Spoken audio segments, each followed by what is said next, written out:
Amigos da Rádio Difusora, nós estamos no ar com mais uma entrevista especial a partir de agora. Cada dia que passa, a cada mês, a cada semana, a busca é de respostas para o enfrentamento do Covid-19, o novo coronavírus. E uma instituição que tem trabalhado intensamente nessa busca de respostas, através de busca, inclusive, de números, de dados, de proposições, para esse enfrentamento, é a Universidade Federal de Pelotas, a UFPEL. E é por isso que nós vamos conversar a partir de agora. Gentilmente aceita o nosso convite nessa entrevista em vídeo, e também que é disponibilizada para os ouvintes da Rádio Difusora, com o reitor da Universidade Federal de Pelotas, também epidemiologista, porque a instituição está à frente de importantes estudos e o reitor tem trazido vários apontamentos desde que começou esse enfrentamento. Aí estamos falando de 4 meses. Reitor Pedro Alau, bem-vindo, obrigado aí por nos atender. Somos conterrâneos, inclusive, eu que estou há 12 anos, eu moro aqui na Serra, sou natural de Pelotas. Como é que tem sido trabalhar, que resposta se tem depois de 4 meses, cada vez mais desafiador tudo isso? Bem-vindo, Pedro, tudo bem? Bom dia, Felipe. Uma satisfação estar aqui conversando com todos que acompanham a Rádio Difusora. Tem sido um grande aprendizado. Eu acho que talvez esse seja o melhor termo que a gente possa usar. Então, 4 meses atrás, quando chegava o coronavírus no Brasil e no Rio Grande do Sul, sabíamos muito pouco do vírus. Ouvíamos a situação do que tinha acontecido na China e naquele momento já tínhamos algumas informações um pouco mais detalhadas sobre a Itália, mas era isso, não tinha muito mais do que isso.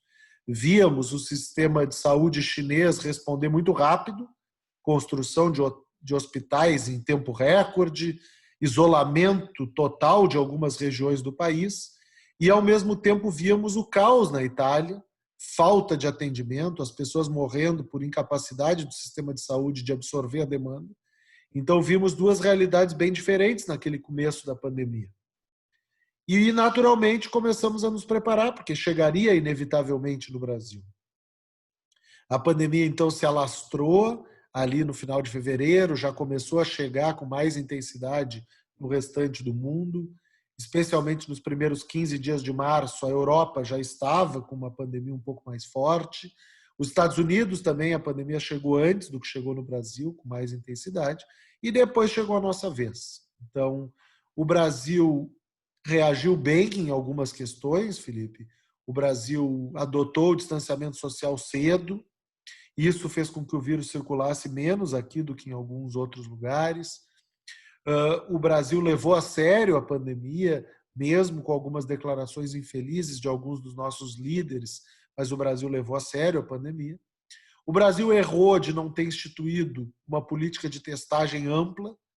Os países que melhor enfrentaram a pandemia tiveram políticas de testagem muito agressivas, e isso especialmente os países da Ásia, que em geral são os países com os quais nós deveremos aprender, enquanto os países da Europa e o próprio Estados Unidos enfrentaram mal o coronavírus, e hoje já dá para dizer que o Brasil também está nesse grupo dos que enfrentou mal, porque não levou a sério a política de testagem.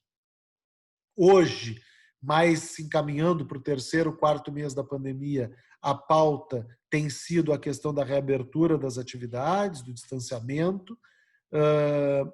Eu diria que é uma pauta que o Brasil também enfrentou com algum equívoco. O Brasil não entendeu a mensagem de que um lockdown mais rigoroso seria melhor, porque retomaria, inclusive, a atividade econômica de forma mais rápida. Então, o Brasil ficou num discurso em que, de um lado, estavam os empresários, do outro lado, estavam os pesquisadores, e que acabou gerando a decisão dos governantes, que foi uma decisão muito no meio termo, e que não foi a decisão mais correta, porque um lockdown mais rigoroso teria resultado numa retomada mais rápida das atividades. Passamos também por esse momento. Agora, as nossas 2 grandes pautas estão sendo centradas na vacina, que é a grande solução para o problema, e eu, Felipe, tenho a percepção que teremos uma vacina para o coronavírus no 1º semestre do ano que vem. Então, não é algo imediato, mas também não é algo num futuro que não vai chegar nunca. E a questão do tratamento precoce, que também tem sido uma questão muito presente no momento.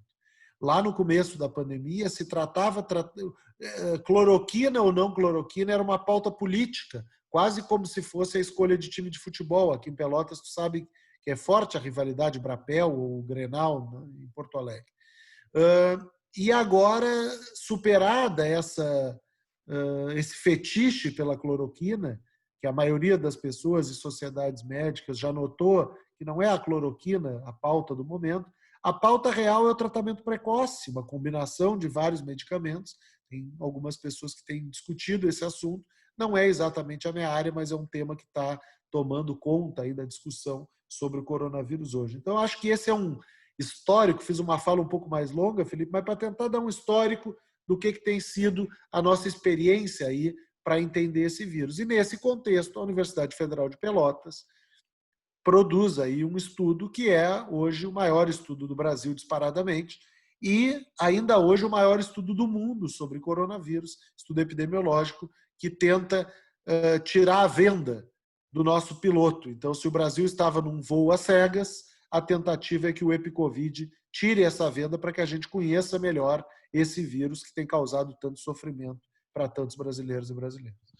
Bem, sobre o tratamento precoce, aproveitando o gancho, reitor, nós aqui estamos também trabalhando nessa pauta porque prefeitos da região da Serra estão interessados, né, em aplicar o tratamento precoce mediante alguns exemplos, né, de cases que aconteceram, né, em outros locais. Nós vimos lá em Belém do Pará a aplicação, nós vimos agora uma movimentação também naquela região de Sorocaba, com um dos prefeitos de lá e médico distribuindo kits, embora, né, a partidarização, né, da temática, mas há cases concretos, embora não legitimado, né, pela Organização Mundial de Saúde a utilização desses medicamentos. Qual é a sua opinião sobre ter um protocolo separado, né, mesmo sem essa legitimação, que é o que a Serra está pretendendo fazer para tentar diminuir, né, a situação de óbitos, principalmente, que está acontecendo? Olha, Felipe, essa não é um tema meu, entende? Eu não sou clínico, não trabalho nessa área, mas acho que o bom debate sobre tratamento precoce é necessário. O bom debate, que não é um debate só ideológico, só partidarizado, um debate sério que ajude a salvar vidas, ele é muito necessário. Quais são os medicamentos que efetivamente têm um efeito? Como que eles devem ser administrados, em qual momento, em qual dose. Todas essas questões que os colegas que entendem mais do assunto devem trazer, elas são questões que devem ser tratadas com a devida seriedade. Nós temos pessoas, 60 e poucas mil pessoas no Brasil já morreram por causa dessa doença, mais de 800 aqui no Rio Grande do Sul. Então, a discussão sobre tratamento é uma discussão que tem que ser feita continuamente. É uma discussão científica que tem que ser separada das pautas ideológicas e, obviamente, que, em havendo tratamento precoce que diminui o risco de mortalidade entre os pacientes, ele deve ser implementado, desde que tenha sinal de que ele faz mais bem do que mal. É isso que tem que ser buscado. Bem, eu entrei no assunto naturalmente porque você havia falado no final da primeira resposta. Nós estamos falando aqui sobre o enfrentamento, né, do Covid. A pergunta que todo mundo está se fazendo e tem sido um grande questionamento, afinal, né, o pico, né, da doença, vamos falar do Rio Grande do Sul, né, a gente sabe que temos o Brasil, mas agora estamos no inverno, inclusive. Já teve o pico vem, é em junho, é em julho, é em agosto? Essa pergunta muitos já devem ter feito para você também, né, Pedro? Então vamos lá, Felipe. Assim, ó, o que o nosso estudo mostra, comparando o nosso estudo com os dados oficiais e fazendo uma triangulação de dados? A curva já está na descendente, ou seja, olhando a curva da doença como aquela montanha que todo mundo se acostumou a olhar. A curva já está na descendente no norte do Brasil. Evidentemente está na descendente. A curva começa a descer no nordeste do Brasil. No sudeste do Brasil, a gente está ou no fim da subida ou no começo da descida, mas estamos lá em cima também. O sul e o centro-oeste, eles nos trazem as situações mais complexas de todas, Por quê? Porque os nossos níveis são muito mais baixos do que nessas outras regiões, mas aparentemente nós ainda estamos subindo. Até onde subiremos depende do que faremos a partir de agora. Por isso que a resposta a essa pergunta é tão difícil. Porque não existe uma resposta mágica para o pico. Olha, se todo mundo ficar em casa nas próximas 3 semanas, o pico é agora e vai começar a descer. Se todo mundo sair de casa nas próximas 3 semanas, talvez o pico seja em agosto ou setembro. Então, por isso que é tão difícil responder essa pergunta, porque essa pergunta, a resposta a ela é condicional ao que a população fizer. Mas eu te diria, se eu tivesse que dar uma apostada nisso, eu acho que o Rio Grande do Sul está no momento mais crítico do processo e acho que dentro de poucas semanas os números vão começar a baixar aqui no estado. Bem, houve um vídeo emocionante aí do governador nos últimos dias, está numa empreitada muito complicada, né, de tomar decisões. E qualquer decisão que se toma, né, a gente sabe que agrada um e desagrada outro, né, não é diferente. E esse abre e fecha, né, do modelo do distanciamento controlado é o que tem trazido, né, Pedro, reações a toda semana, né? Os prefeitos aqui também têm reagido, né, os comerciantes, mas não é no comércio, a gente tomou as medidas necessárias, enfim. Tem como chegar num meio termo nesse modelo de distanciamento controlado? Você acha que ele está sendo reajustado ou tem alguma outra alternativa, né? Porque há uma aflição, né? A saúde, é claro, em primeiro lugar, mas comerciantes e a população está aflita, né? Começou a haver desemprego, abre e fecha. Como é que se lida com isso, aí, na sua opinião? Olha, Felipe, eu acho que o meio termo está sendo alcançado aqui. Então, a minha resposta é que o meio termo está sendo muito bem alcançado aqui no Rio Grande do Sul. Eu acho que o meio termo está sendo muito bem alcançado aqui na cidade de Pelotas, por exemplo. Não sei como é que é a situação de Bento Gonçalves, mas assim, os gestores, eles têm ouvido as classes empresariais, eles têm ouvido os pesquisadores, eles têm ouvido os profissionais de saúde, eles têm ouvido a população e têm tomado as decisões. O modelo de distanciamento controlado do Rio Grande do Sul, com as suas falhas, que são inerentes a qualquer modelo, ele representa, na minha opinião, esse meio termo, Felipe. E eu acho que não é por acaso que o Rio Grande do Sul tem muito menos mortes do que outros lugares do Brasil. O Rio Grande do Sul tem menos mortes do que outros lugares do Brasil porque acertou mais. Então, esse movimento que os empresários agora estão fazendo, de uma crítica exagerada às posturas dos governantes aqui no Estado, é uma falta de reconhecimento ao bom trabalho. Eu vou dar um exemplo muito concreto que aconteceu aqui em Pelotas, Felipe. Alguns meses atrás, a prefeitura estava cogitando flexibilizar algumas regras de distanciamento, especialmente com a reabertura gradual do comércio. Nós, da universidade, fizemos uma manifestação de que achávamos que não era a hora, porque a curva ainda estava na ascendente. A prefeita, mesmo assim, resolveu flexibilizar. E nós aceitamos a decisão da prefeita, mesmo nos colocando contrários, porque a prefeita foi eleita para isso. Agora, quando a prefeita de Pelotas, na semana passada, não recorreu da tal da bandeira vermelha, os empresários de Pelotas resolveram, como se fossem umas crianças mimadas, que não gostaram do resultado do jogo, tiraram a bola e disseram que iam acabar com o jogo, se retiraram do grupo de discussão sobre o coronavírus. Então, esse é o tipo de postura que a gente não pode aceitar. Os gestores, eles vão tomar decisões que agradam a alguns e que desagradam a outros em todos os momentos. O primeiro fracasso para qualquer gestor, e eu sou reitor de uma universidade, é querer agradar todo mundo. Ele tem que ouvir todo mundo e tomar a decisão que ele julga mais adequada. É isso que os nossos governantes têm feito. Muito bem. Uma última pergunta aqui, né? A gente não quer esticar, né? Porque é um assunto que daria bastante tempo de discussão e a gente sabe da sua correria também aí, né, Pedro? Já que falávamos aqui educação, tem alguma perspectiva também na sua visão, né, como especialista, epidemiologista e que tem participado de várias frentes de discussão, de voltar às aulas, mesmo que de forma gradual ou parte presencial?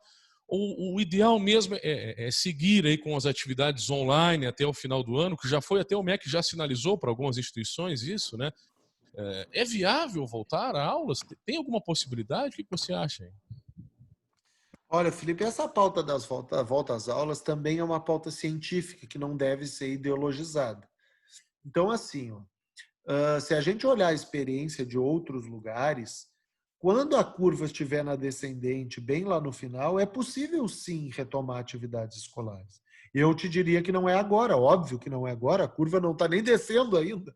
Então seria uma tremenda irresponsabilidade retomar as aulas agora. Mas quando a curva estiver descendo, e ela vai descer em breve, é possível sim discutir a possibilidade de retomar as aulas. A minha grande preocupação são os protocolos a serem utilizados. Porque voltar às aulas não é uma entidade volta como era antes. Não pode voltar como era antes enquanto não tiver vacina.